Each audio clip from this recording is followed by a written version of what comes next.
Behind the Badge, Illinois, giving you the inside scoop on public safety and those who protect and serve. Hear real stories directly from law enforcement experts and get a chance to ask questions about issues you've always wanted to know more about.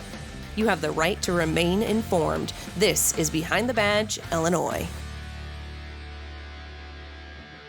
Welcome, everybody, to another episode of Behind the Badge, Illinois. It's the end of May already, and we decided to do a grab bag. We've got Chief Brugman down in O'Fallon. We got Chief Bird up in DeKalb. We got AJ from the ILACP and Chief Jogman in Highland Park. The Behind the Badge, Illinois, sponsored by Team Hochberg. If you're looking to purchase a new home, refinance your existing home, give me a call. We provide substantial discounts to all first responders and their family members, like Lou's daughter right now is in the process of purchasing a home.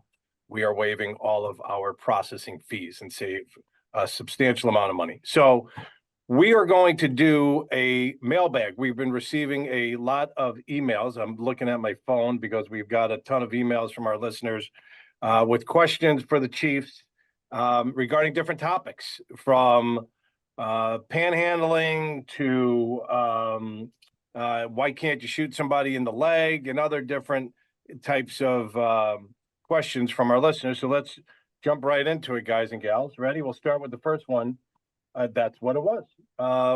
Why can't police shoot someone in the leg or hand, not to kill them, in a situation where they have to draw their gun and it escalates to where deadly force is needed? So we'll start from Southern Illinois. We'll work our way up. Kirk, you're up, buddy. Well, good question. Yeah, so it's an interesting thing. It's one of the things that I think we train on more than anything else that we're doing. It's the use of deadly force. It's the use of force in making an arrest. It's one of the greatest police powers that we have as police officers, the ability to legally take a life. And it is something, as a police chief and a police officer, that we are heavily scrutinized on and should be. So when we do our training, we look at that, and to get really into the nuts and bolts of it, it's like, we have the ability to use deadly force only when reasonably necessary in defense of human life.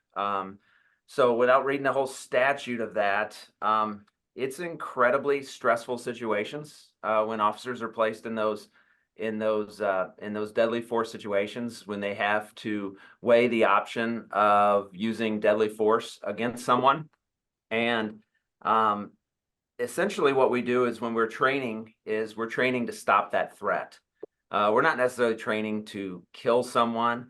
We're training to stop that threat. So if there is a threat against somebody's life, against an officer's life, a civilian's life, that officer needs to stop that as soon as possible and save lives.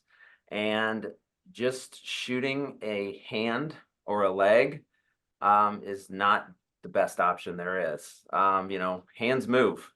We watch hands all the time because hands can kill, because hands hold weapons.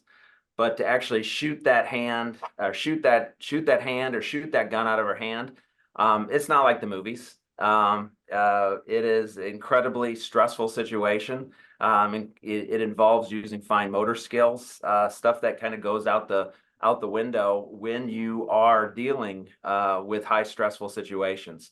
So when we train to stop that threat, and the biggest part of the threat is the center mass of the body.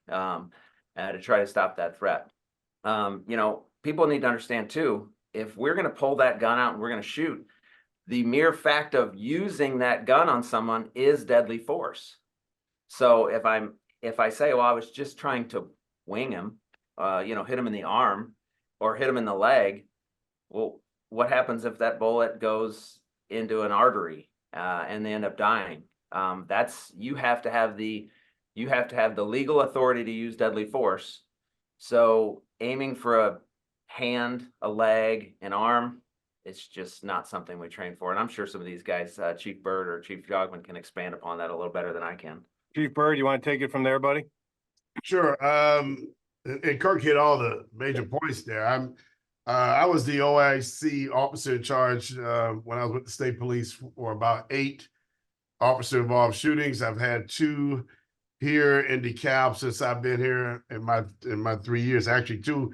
My first year I arrived as chief here, so I have some experience in this. But like Kirk said, one of the things I think that is, is for civilians is confusing is that we're talking about stopping a threat. So, and we train for this, and let's get, I just came off the range yesterday, and we're talking about a controlled environment. You're talking about officers practicing as stationary targets. We try to move officers to put them in the most practical situation of what they would see in real time, as far as using your firearm. So, we make them qualify, but like I said, we can move, but sometimes the target isn't moving and no one's shooting back at you. So at the end of the day, if you're using deadly threat, that means the other party is actually doing the same to you. I mean, he's in the commission of a crime that he's using deadly force, or at least attempting to use deadly force against you or someone else. So you're talking about, actually, in some cases, you're in a gun battle and you're expecting an officer with that heightened stress to shoot someone in the hand or the leg. And like Kirk said, what people don't understand, once the bullet is fired and it hits a body, the trauma that is received is different for everyone.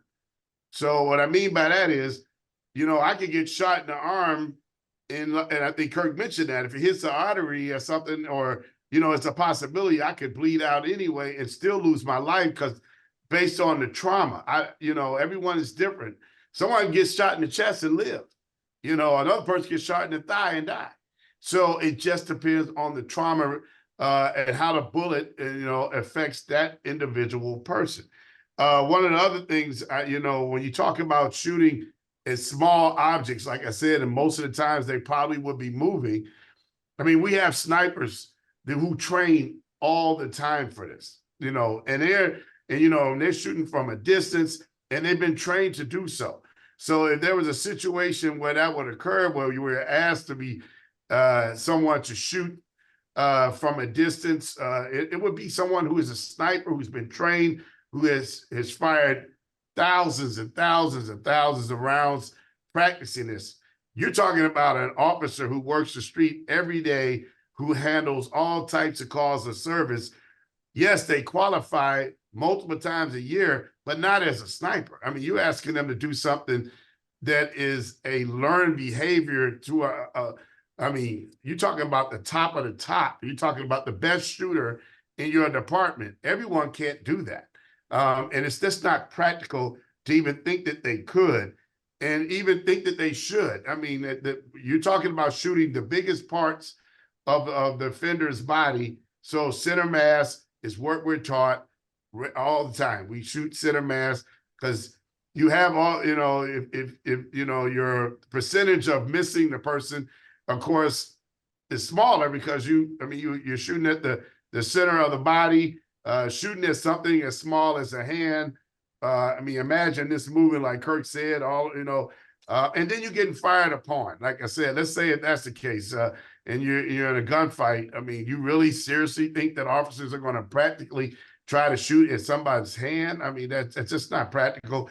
And we've heard this over and over again, but I think truly it's just not a practical operation for a police officer who possibly could be losing their life, Dave. I think people have to understand the only reason why we're in a deadly threat situation is because they are posing a deadly threat against police officers, and doing that's just not practical. Hey, Lou, about 6 months ago, I went through the Northbrook PD Citizens Police Academy, whatever the term was, and it was a 10, 12-week course. We went through a bunch of different things, and one of the last classes was shooter profiles, right? Where they put you with a fake gun, they put the video screen up there, and they let all 12 or 15 of us, citizens, go through different types of scenarios. My scenario was a school shooter. Okay, so I got through the cafeteria, walking down the hallway. There was a guy in a doorway. I said, "Northbrook Police, show me your hands. Northbrook Police, show me your hands." and I had my gun up, right? Fake gun. Guy turned around, I popped him center mass, and he was holding a cell phone. Okay, so can you? We heard Chief Bugman, we heard Chief Byrd. What's that training like for your officers to try and then explain it to the public when they're in a dangerous situation? I didn't know what the guy was holding in his hands. His hand was up, came around, bam, right? I didn't know if it was a gun. I didn't know if it was a can of soda. It just happened to be a cell phone, and I knocked him, right? And I popped him right center mass. It was a great shot. I got complimented, but I just killed a teacher, right? I didn't kill the bad guy. But you guys deal with that every single day. Yeah, I think, I mean, that exercise for you to go through as a citizen or somebody that's not in law enforcement, I mean, it really brings it home. It really does kind of, that's the one way we can talk about this like we are right now. But really, barring going through a real situation, which we don't wish on anybody, right. That kind of training is really helpful and eye-opening. It's good for our officers because it does hone our skills, our reaction time, certainly our observation skills. You can't go into this profession, or you shouldn't be in this profession, and think that every time there's a threat that it's going to end up in a shooting, or that the person's is armed. Now they are quite often, but to your point, people who are doing innocent things with a cell phone could make a movement that looks dangerous or threatening. So we have the obligation, as Chief Broman said, this is a high responsibility to take lawfully somebody's life, and we don't take it lightly. So we do quite a bit of training on it. And so to just address the question from the person that emailed it is a great question. I mean, people do ask, why do they? It's a big deal to take someone's life, to have somebody lose their life. Officers, that is not what we're looking to do. As we all know, the first principle for the 10 SHARE principles is we value life above all else. And so I can understand why somebody would go, okay, if you value life, why don't you shoot them in the hand? Okay, good question, and that's why we're here now talking about it. To Chief Byrd's point, it's impractical, it's impossible. If you've got a moving target, a small target, and with all the things going on, we have a doctrine that we live by. We protect life, but there's a hierarchy, and that hierarchy is the citizens' lives that come first. So if there's a citizen that is at risk, we will put our lives at risk to save that citizen. But in that hierarchy, the police officer's life is next, and then the person doing the violence or committing the violence and trying to hurt somebody clearly is third. Now we still, we talked about it last episode. If a shooting occurs, goes and tries to help that person who just tried to take our life, so we still value life in that way. So there's different ways that we, look at that first principle. But the practicality and the ability and just how firearms work. And if you've never shot a firearm, there are people, they don't, it isn't like a water gun. There's a kick, there's just a whole bunch of things that are going on that it's very hard to be a great shot.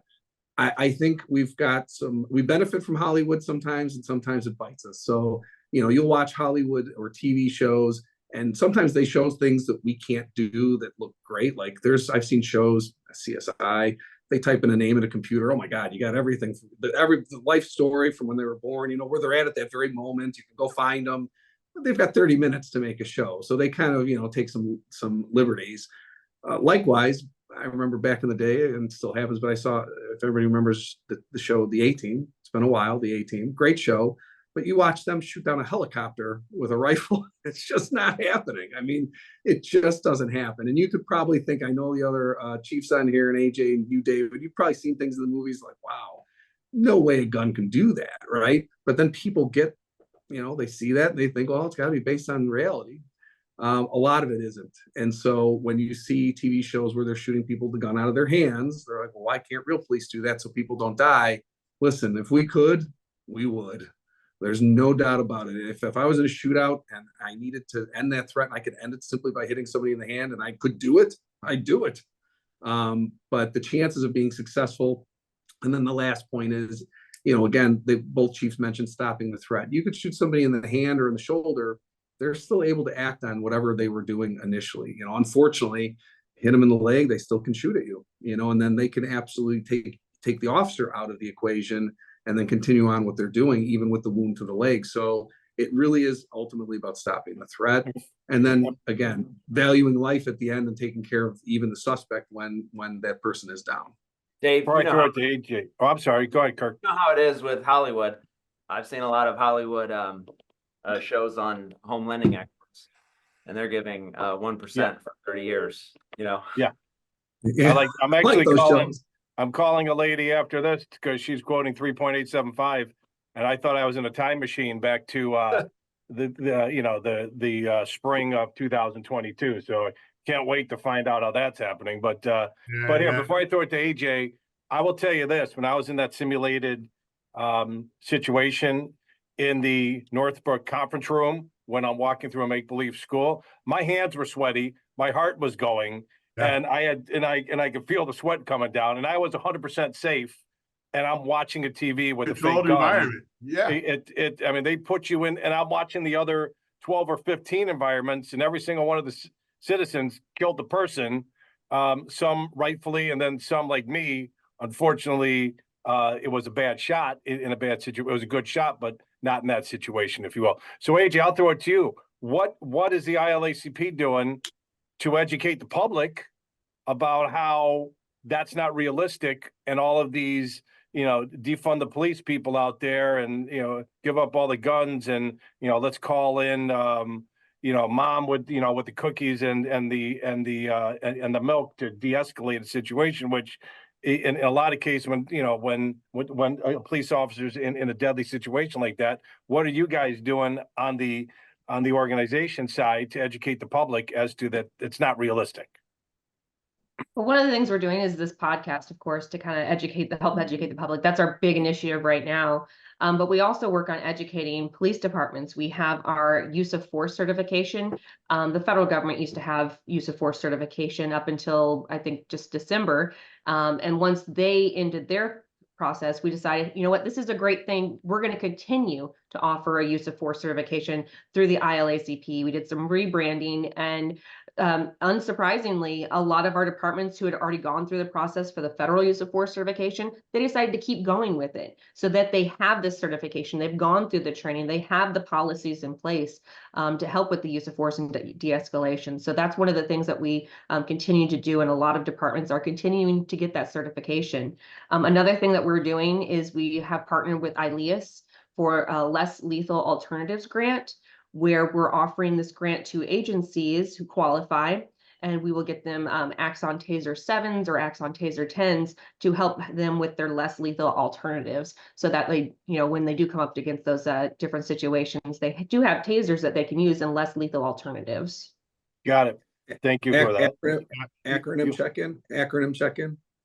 So we talk about this all the time. Law enforcement uses acronyms quite a bit to simplify things, to make things short. AJ just mentioned ILEAS. Yeah. And so for those of you listening out there, ILEAS is ILEAS, Illinois Law Enforcement Alarm System. It's a statewide organization, really phenomenal, that provides mutual aid.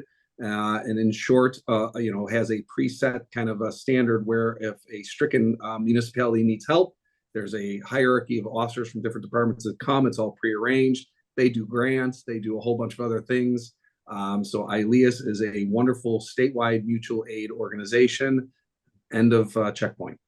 All right. Yep. And if I could also, I want to talk about, we talk about less than lethal. AJ brought that up.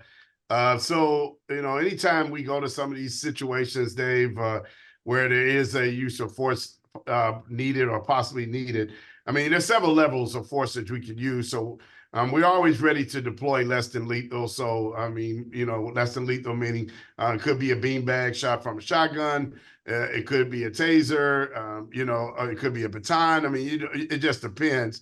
But we're always ready to deploy any one of those levels. It just depends on the level of force needed to stop the threat, and that's all fluid, right? If you see a subject come out with a hammer, you could probably stop them with a beanbag, maybe. I mean, so there's a good chance that less than lethal would probably work. But at some point, the less than lethal has to turn into, lethal force because it didn't work. You deployed it, it didn't work, didn't stop the threat, he's still coming. And then at that point, you might be required to use deadly force because the less than lethal didn't work. But you always want to have those levels ready to be deployed in every situation if possible. And we practice that here at DeKalb. We'll have multiple officers. They'll make sure that when they arrive, that they acknowledge to everyone what use of force that they're going to deploy. So if I arrive, I'll say, hey, I have less than lethal.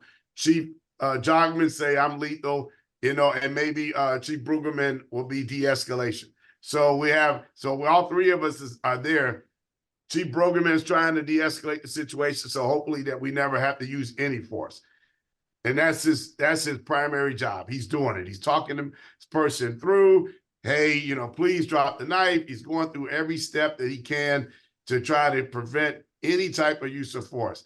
I am on standby. I'm ready with less than lethal to deploy it if necessary. And lastly, you got Chief Jogman, who's ready with lethal force if necessary. So we covered all the bases, and we try our best to avoid using deadly force on anyone. We talked about it over and over again, that the preservation of life is primary, but we have to, like I said, like Chief Jogman hit it right on the head.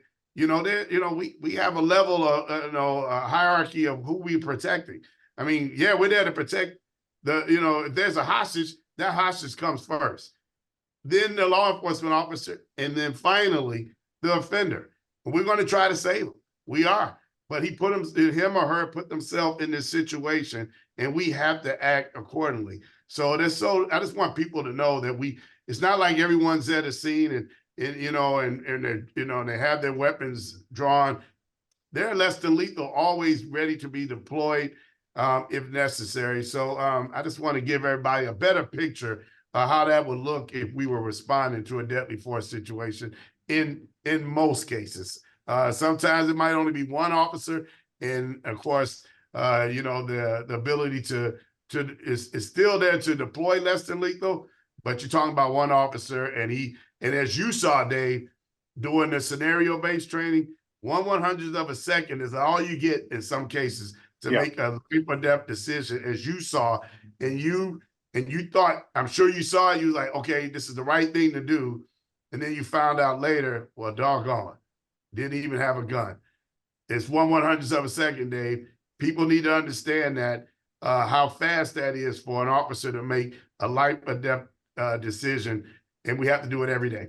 So yeah. Well, after I shot the guy, said mother trucker, a word that I'm just like, son of a gun. I'm like, yep. So now it would be nice if the public could go through those shooting exercises so they could empathize with what you meant and women.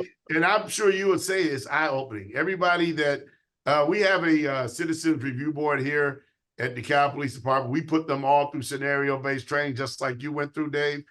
And you wouldn't believe the way they walked out of that training. I mean, their eyes were just like, and they all said, they like, Chief, we never expected that. I had one lady, she got beat down with a bat because she didn't take any action. Yeah. In the scenario, the guy just beat her down, and she's like, I didn't know what to do.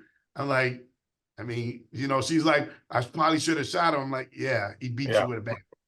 Yeah.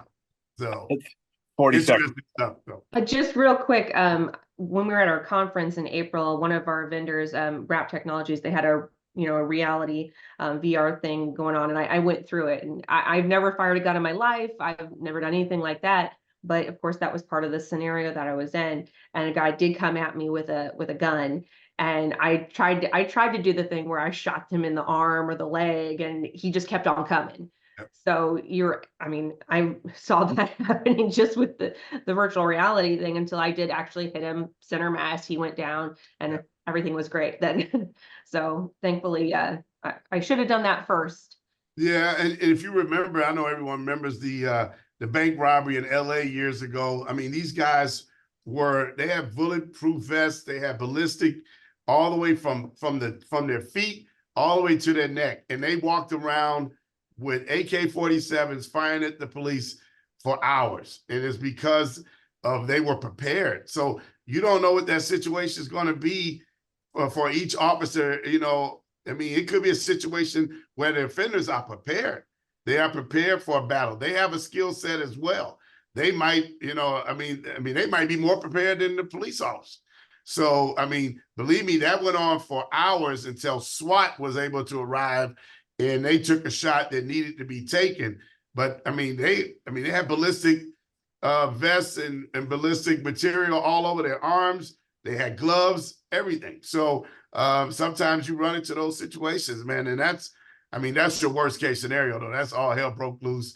You're in trouble. So so there's a lot of. I just want everyone to understand a lot of factors involved in this one question, and we can talk about it for hours. So That sounds like the movie Heat with Robert De Niro and Al Pacino. it was basically like that. Yeah. Yeah. Well, we appreciate everybody for joining this week. We appreciate all the listeners and viewers for watching and listening. We appreciate everybody that emailed and sent us their email questions. And if you've got any questions, you could add more comments on the bottom of the comment section. You could like and forward. You could also send me an email, behindthebadgeillinois@gmail.com. You could send AJ an email or any one of the chiefs an email. We'll do another mailbag later on in the year. Again, this podcast sponsored by Team Hochberg. If you're looking to purchase a new home or refinance your existing home, give me a call, 855-56-DAVID. Go to 56david.com. Thanks for joining us. Thanks for listening. Thanks, Chief. We'll do it again next week. Yep.